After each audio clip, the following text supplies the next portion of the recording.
ദളിത് സമൂഹത്തിന് കൃത്യമായ രാഷ്ട്രീയ പ്രബുദ്ധതയുണ്ടാക്കുന്നതിലായിരിക്കും DHRMന്റെ പ്രഥമ പ്രവർത്തനം ശ്രദ്ധയൂന്നുകയെന്ന് DHRM ചെയർപേഴ്സൺ സലീന പ്രക്കാനം പറഞ്ഞു.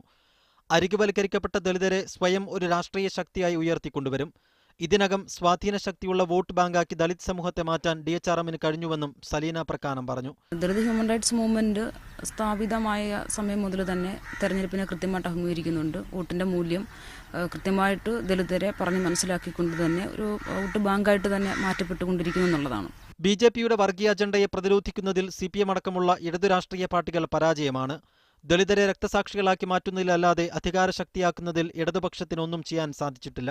ദളിതർ മുഖാന്തരം തമ്മിലടിപ്പിച്ചുകൊണ്ട് അവരെ രക്തസാക്ഷികളാക്കി മാറ്റി അതിന്റെ പേര് പറഞ്ഞുകൊണ്ട് അധികാരത്തിൽ വരുന്നു. എന്നാൽ അവരുടെ ഇന്നത്തെ തലമുറയ്ക്ക് ഒരു സംരക്ഷണവും CPMൽ LDF ലഭിക്കുന്നില്ല എന്ന് വ്യക്തമായി. അവഗണിക്കാനാവാത്ത രാഷ്ട്രീയ ശക്തിയായി DHRM വളരും. ഇതിനായി വിശാലമായ മതേതര രാഷ്ട്രീയ മുന്നണി കെട്ടിപ്പടുക്കുമെന്നും സലീന പ്രക്കാനം പറഞ്ഞു. തിരുവനന്തപുരത്ത് ഇന്നലെ 6000-ലധികം പേർ പങ്കെടുത്ത കൺവെൻഷനിലാണ് DHRM രാഷ്ട്രീയ പാർട്ടി രൂപീകരണം പ്രഖ്യാപിച്ചത്. മീഡിയ 1 തിരുവനന്തപുരം.